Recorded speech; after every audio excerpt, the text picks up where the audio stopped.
Welcome to the Live, Laugh, Dance Volunteer Orientation. Thank you for your willingness to volunteer with Live, Laugh, Dance this summer. Live, Laugh, Dance is a dance camp for individuals with Down syndrome.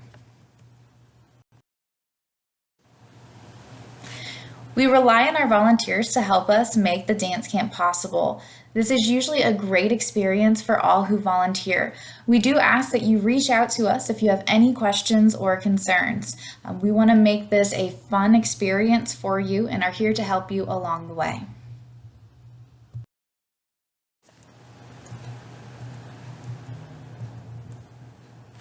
Dr. Rachel Swinford and Dr. Kira Noor are the directors for the dance camp. Carly Green will be the lead dance instructor for this year. We will have additional dance assistants who we will introduce on the first day of camp. Our expectations for our volunteers are that you show up on time and that you let us know if you'll be late or absent. Our dancers will rely on you and will look forward to seeing you there. If you are late, we will pair them up with somebody else as you are making your way to dance camp. If you are absent for the day, we will need to make sure that we partner them with somebody else. So it is important that you email, call, or text us if you will not be able to come to dance camp that day. Please wear athletic pants and shoes, closed-toe shoes, and we will provide you with a Live, Laugh, Dance shirt. We ask that you wear this at every single dance session. Please treat others with respect. We avoid using terms like retarded or any negative derogatory terms regarding our dancers or the other volunteers. Please be willing to step out of your comfort zone. We will ask you to do silly activities with your dancer. The sillier you are and the more willing you are to step out of your comfort zone, it will not only help your dancer have a great experience, but you as well. While emergencies do not happen often, we do need to be prepared in case they do. If something happens with your dancer, they're not behaving appropriately, or you're not sure what to do, please ask for help from one of the directors or from one of the dance assistants. If there is a medical emergency, if it is your dancer, please take any initial steps. If you are not first aid or CPR certified, immediately reach out to a dance assistant or director, as we are all first aid and CPR certified. If there is a medical emergency and it is not with your dancer, we will take all dancers out of the gymnasium and go upstairs. We want to distract our dancers from what may have happened or any type of medical emergency that happens in the gymnasium. One of the dance assistants will begin an activity in the upstairs classrooms away from the medical emergency. If there is a weather-related emergency, please take your dancers and lead them to the hall outside of the gymnasium.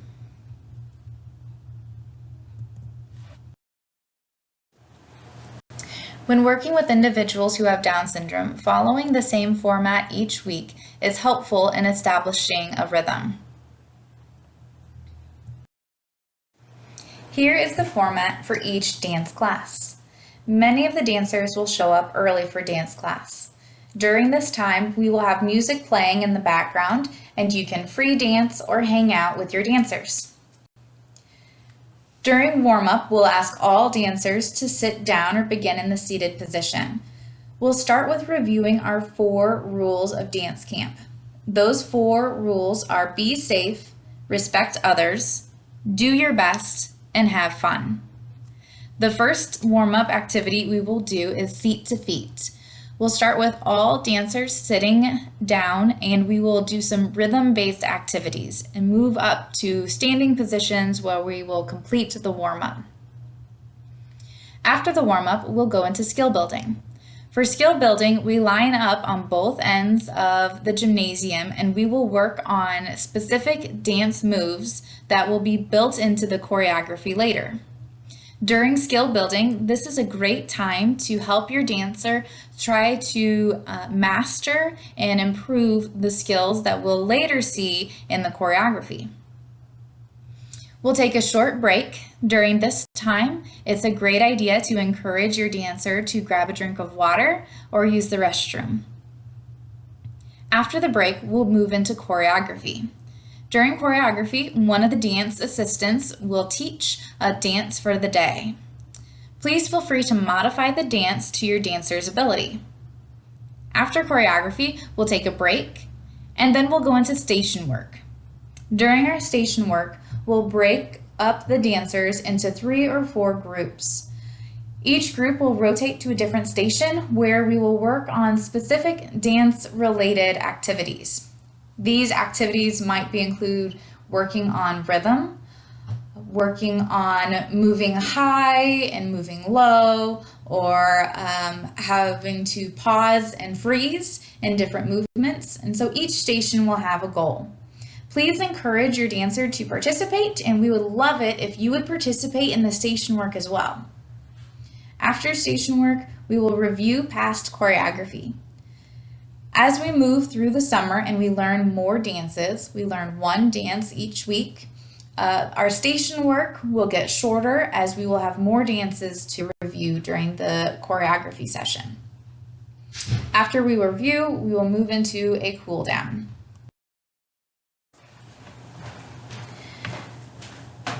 Next, we would like to go over some do's and don'ts in working with individuals with intellectual disabilities. Do treat your dancer as a peer. Many of the dancers are around your age. Even though some may be short in stature or may seem younger, it's important to treat them as if you would treat somebody your own age, avoiding calling them sweetie or hun, but use their real name or their nicknames. Please be sure to use first-person language. First-person language is when we say an individual followed with the disability. For example, it's more appropriate to say an individual with Down syndrome than it is to say Down syndrome person. Please ask for help. If you are unsure of what to do or need help with modification, the dance assistants are there to assist you with that. Especially if you have some behavior modifications, we want to be there to help you learn. And lastly, be sure to have fun. The sillier we are, the more we're willing to step out of our comfort zone. Our dancers will have a great time, and you will too. There are a few things we don't want to do. One is we don't want to do neck movements. So things like flipping the hair around, looking side to side quickly. We want to avoid these neck movements. Around 10% of individuals with Down syndrome have a condition called atlantoaxial instability, which is an instability in the vertebrae in their neck. Too much neck movement or any type of trauma to the head could cause some issues with the atlantoaxial instability. So we avoid all neck movements if possible within our dance camp. Next, we want to discourage, so we don't want to do excessive stretching. Individuals with Down syndrome already have very loose or lax ligaments and are very flexible as is. Encouraging too much stretching might actually be a bad thing and could put them at risk for dislocating a limb. The other thing we don't want to do is leave your dancer alone. If you need to step out in the hallway to make a phone call or you need to leave early, please let us know so we can partner your dancer with another person.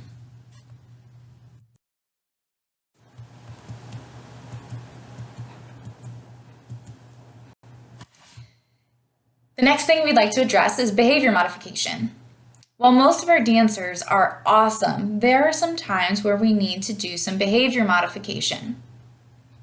What do we do if your dancer can't do the dance move that's incorporated into the dance? Just modify it. If your dancer isn't comfortable being on the ground, modify it so that they're doing something similar standing up. If they're having a hard time doing a crossover step, then take out the crossover and try something like a side-to-side step. We want all the dancers to move as they are capable, and so that means modifying the dances to his or her ability. If you find a dance move that is more difficult to modify, please ask us and we can help you. What do you do if your dancer just won't dance? Sometimes we have new dancers who are shy, or it can be a little intimidating to dance in front of a large group of people. Try doing some sitting activities that will encourage rhythm. So maybe they're sitting on the sidelines and we can do modified activities that are similar to what the rest of the dancers are doing. We use a lot of props, and you might want to grab some of the props and use those as an encouraging tool to get your dancer to move. If not standing, at least try to get them to move while they're sitting down. What happens if your dancer says something inappropriate? It's important to calmly let your dancer know that it is not okay. Be very firm and do not negotiate that they should not have said that, and you will not tolerate that moving forward. If they did say something inappropriate, please let one of the dance assistants know. There are times when we want to communicate that to the parent. What happens if your dancer does something inappropriate? Individuals with Down syndrome can be very touchy-feely in some situations. We want to discourage hugs and encourage more high fives and fist bumps. We need to be very clear about our relationship with our dancers and that we are friends and not boyfriend, girlfriend. What happens if your dancer just doesn't seem to be into the specific dance that we're doing that day? Try to be silly and have fun, and a lot of times your energy can inspire them to get into the dance and to really have fun with it. The dance camp this year is located in the Franklin College Gymnasium. So where do you park on campus? Here is a map of campus. The Hamilton lot is the purple lot in the middle. It is at the corner of 1st and Park Street. You can park anywhere in the Hamilton lot, and we will be in the Spurlock Center. Right here. We'll walk in and you can hang out in the gym. The lot where you can park at is right here, the Hamilton lot.